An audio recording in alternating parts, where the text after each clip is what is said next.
The summit between the leaders of Somalia and Ethiopia has finished with a joint declaration covering 10 issues. While there is only one concrete step announced in the document, there is room for accomplishment if others are followed up on. The achievement managed from the meeting is that Ethiopia will support the lifting of the United Nations arms embargo on Mogadishu. The restriction on weapons acquisition was placed on Somalia starting in 1992 because many were finding their way into terrorist hands. For the most part, this was remedied by reforms in the security services. Soldiers are now paid directly instead of getting money from the hands of their superior officers.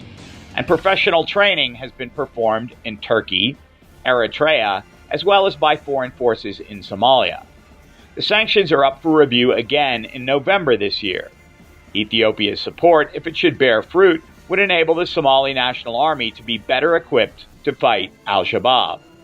Other areas covered in the joint communiqué include strengthen bilateral ties, pay tribute to Ethiopian forces service in Somalia, strengthen security cooperation and intelligence exchange to fight terrorism, praise Somalia's offensive against al-Shabaab in Hiran and Galmudug, hold bilateral consultations to help support each other in multilateral and regional forums, collaborate on mitigating the effects of drought, call on international partners to help build resilience to climate change, increase scholarships and training for Somali civil servants in Ethiopia, expand cooperation in increasing trade and building infrastructure. These can all be useful areas of common interest if they are acted upon in a concrete manner. Training of civil servants should see a program issued in short order. The support in regional forums should immediately result in an explicit statement from Ethiopia endorsing Mogadishu's membership in the East African community.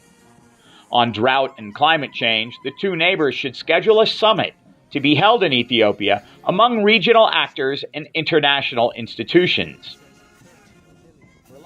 A joint trade and infrastructure conference should be hosted in Somalia before the end of the year. Security cooperation needs to be achieved less publicly so as not to tip off the al-Shabaab in strategic areas. This relationship can help meet so many of Somalia's needs, but it needs viable action to back up the nice words from the leaders. ADN TV will continue to report on diplomatic developments across Africa.